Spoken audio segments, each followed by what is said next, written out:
All right, I want to touch base with the idea of walking up to a sink that's messy like this. Hopefully it's never left like this. If there is clay left down in here and the brush left down in here, the brush can go up here. Any sponges that I left down in here, just squish them out, put them over to the side. Don't leave them down in the bottom here because they will rot. If you find a bucket in here, go ahead and clean the bucket out.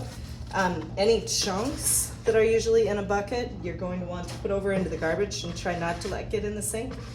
There is a guard in the sink, so that's good. So I'm just gonna quickly wash this off. The more water, the better when you do this.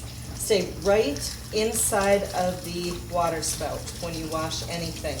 If you are out here, all you're doing is pushing clay back and forth on something. You're not really cleaning it. If you're under here under the water, you will get it much cleaner, much faster. And once clay starts to dry, it's a lot harder to get off.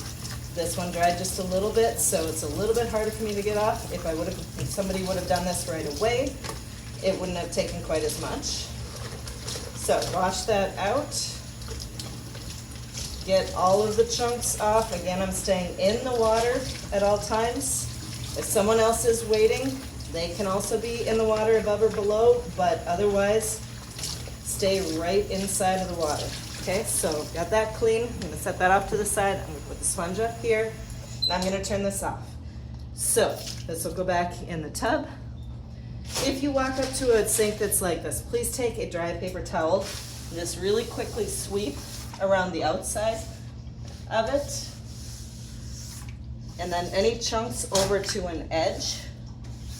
And then that way you can take this clay that's over here, put it over here so you can see it. Normally I run it up the other side, but you can take the clay out of there just by getting that up against there and running up the side.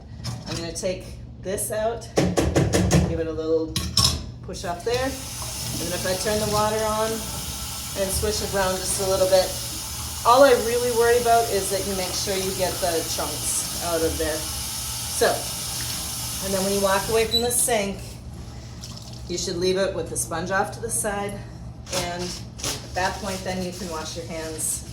You don't need soap until you're totally done cleaning for the day, and just coming up here to wash your hands before you go home.